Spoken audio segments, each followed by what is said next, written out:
Salam, perkenalkan kami dari kelompok 4 yang merupakan saya sendiri, Yoni Pendana Berita, Rio Marsoli, dan Fitria Sulistiani. Pada kesempatan kali ini, kami akan menjelaskan tentang apa itu konvolusi sinyal, penerapannya, implementasi, serta prinsip kerjanya, serta programnya juga. Pertama kita masuk ke definisi konvolusi sinyal itu sendiri. Definisi dari konvolusi sinyal yaitu salah satu cara matematis untuk mengkombinasikan dua sinyal linear time invariant atau biasa disingkat dengan LTI, yang dimana akan membentuk sinyal ketiga atau sinyal yang baru. Nah, di situ terdapat dua jenis konvolusi, yaitu yang pertama konvolusi analog dan konvolusi diskrit. Nah, konvolusi analog merupakan salah satu jenis sinyal yang bersifat kontinu atau berkelanjutan, yang dimana selalu mempunyai nilai setiap waktunya. Kemudian untuk konvolusi diskrit, konvolusi diskrit sendiri tidak mempunyai nilai setiap saat, nilainya hanya ada pada waktu kelipatan tertentu. Kemudian kita lihat pada implementasi konvolusi sinyal. Adapun pengaplikasian dan implementasi konvolusi sinyal ini pada dunia nyata yaitu sebagai berikut. Di sini saya mengambil 3 contoh pengimplementasian konvolusi sinyal ini pada pekerjaan. Yang pertama yaitu bagian pengelola citra digital, kemudian ada pengamanan data di bidang kriptografi dan sound engineer. Nah, implementasi konvolusi sinyal ini pada pengelola citra digital biasanya dipakai untuk mengurangi noise pada suatu gambar. Nah, seperti yang kita ketahui, pekerjaan pengelola citra digital ini biasanya berhubungan dengan pengelolaan citra digital yang bersifat gambar ya. Nah, kemudian untuk yang kedua yaitu pengamanan data bidang kriptografi, file cipher, dan steganografi. Biasanya orang yang bekerja sebagai ahli kriptografi akan bekerja sama dengan tim ahli citra digital untuk menemukan sebuah rahasia yang ada pada satu gambar dan juga bisa dipakai untuk membuktikan semisal ada kasus kejahatan yang mempunyai bukti berupa foto atau gambar. Jadi nanti konvolusi gambar ini juga berguna untuk para ahli kriptografi dalam mengerjakan sebuah kasus. Kemudian yang ketiga yaitu implementasinya pada pekerjaan sound engineer. Nah, biasanya sound engineer ini menggunakan konvolusi sinyal untuk membersihkan suara atau mengurangi noise pada background atau musik yang mereka gunakan sehingga sinyal lebih bagus. Nah, kita masuk ke prinsip kerjanya. Adapun mekanisme prinsip kerja dari konvolusi sinyal yaitu yang pertama, kita memasukkan dua inputan sinyal yang akan dibuat. Kemudian setelah kita memasukkan dua sinyal input tersebut, maka terjadi proses perhitungan serta filterisasi pada kedua inputan sinyal tersebut. Nah, setelah difilter, maka akan mengeluarkan output dari hasil penggabungan antara dua sinyal. Jadi nanti dia akan mengeluarkan sinyal ketiga, yang mana sinyal yang ketiga ini lebih sederhana dan bisa dipakai untuk dan bisa diimplementasikan untuk sistem yang akan dibuat ke depannya. Kemudian kita masuk pada program dari pengaplikasian sinyal diskrit ini. Setelah kita membahas tentang definisi, prinsip kerja, dan implementasi dari konvolusi sinyal ini, di sini kita akan membahas dan membuat satu program sederhana yaitu sinyal diskrit, yang dimana listing programnya itu yang pertama L sama dengan input yaitu panjang gelombangnya lebih dari 10, kemudian P sama dengan input lebar pulsa lebih dari L. Nah, sesuai pada modulnya tadi, inputan sinyalnya di sini untuk panjang gelombangnya kita masukkan 20 dan lebar pulsanya itu 10. Kemudian kita lihat pada matriks sinyalnya di sini. Bisa dilihat pada matriksnya nilainya 1 semua. Jadi X mempunyai nilai 1 sampai 10. Yang ini titiknya 1, 2, 3 hingga sampai 10.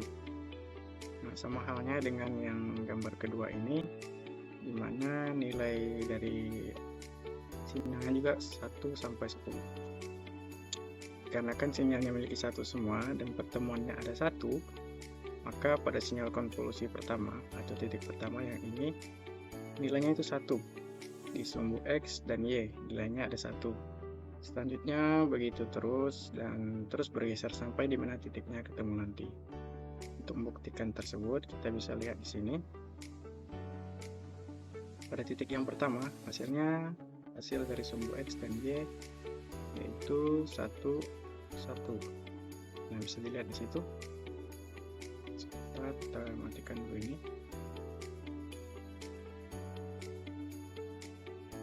Nah, bisa dilihat di situ sumbunya X sama dengan 1, Y sama dengan 1.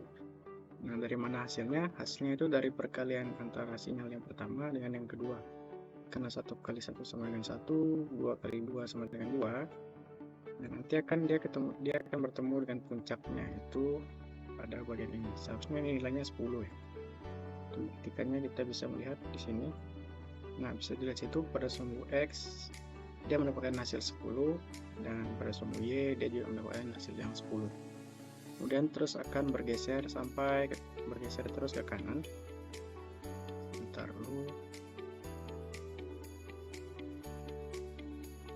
Dia akan terus bergeser sampai ke kanan, sampai di mana nanti akhir dari titiknya akan menghasilkan 0. Nah, demikian untuk percobaan yang pertama. Selanjutnya kita masuk ke percobaan yang kedua. Kita masuk ke percobaan yang kedua, yaitu pembangkitan sekuen konstan. Nah, di sini kita membuat dua listing program. Yang pertama pembangkitan sekuen konstan pertama, jadi ini listing programnya. Kemudian pembangkitan sekuen konstan kedua, nah, ini programnya. Kemudian kita lihat pada matriks dari hasil programnya ini. Yang pertama adalah yaitu inputan sinyal pertama, kemudian ini inputan sinyal kedua. Nah, setelah itu dikonvolasi menghasilkan sinyal yang ketiga ini, yang dimana sebetulnya ini mirip dengan program yang pertama, yang dimana itu nilainya itu nilai yang ini, nilai inputan yang pertama itu untuk sumbu X dan Y nya sama dengan nilai inputan yang kedua. Bisa lihat sini, jadi dia sama ya. Nah, tetapi bedanya di sini dia tidak bergeser ke kanan dan terus-menerus. Bedanya dia di sini mekanismenya dari kanan ke kiri dan akan menemukan puncak, dimana di sini dia akan berhenti dan tidak ada nilai akhir lagi. Jadi disinilah sebenarnya nilai akhirnya paling puncak. Bisa kita lihat di sini di puncaknya untuk sumbu X dan Y sama-sama menghasilkan nilai, yang dimana sumbu X yang menghasilkan nilai 22 sedangkan Y menghasilkan nilai 20. Nah, jadi gelombang ini hanya menghasilkan satu gelombang sinus saja. Kemudian kita masuk ke program atau percobaan yang ketiga. Nah, kemudian kita masuk ke percobaan yang ketiga. Di sini sudah ada listing programnya. Ini untuk listing program untuk sinyal yang pertama, kemudian untuk listing program yang kedua. Untuk yang ini sini ada yang kedua. Kemudian bisa kita lihat di sini pada scriptnya itu L sama dengan banyaknya titik sampel lebih besar dari 20. Kemudian F1 besarnya frekuensi gelombang 1. Kemudian F2 itu besarnya frekuensi gelombang 2. Kemudian theta 1 besarnya fase gelombang 1 dalam radian. Kemudian di sini tadi theta 1 besarnya fase gelombang 1 dalam radian. Kemudian theta 2 besarnya fase gelombang 2 dalam radian. Nah, kemudian kita lihat di sini tadi sesuai dengan modul. Di sini kita memasukkan banyaknya titik sampel sama dengan 20. Besarnya frekuensi gelombang 1 sama dengan 1.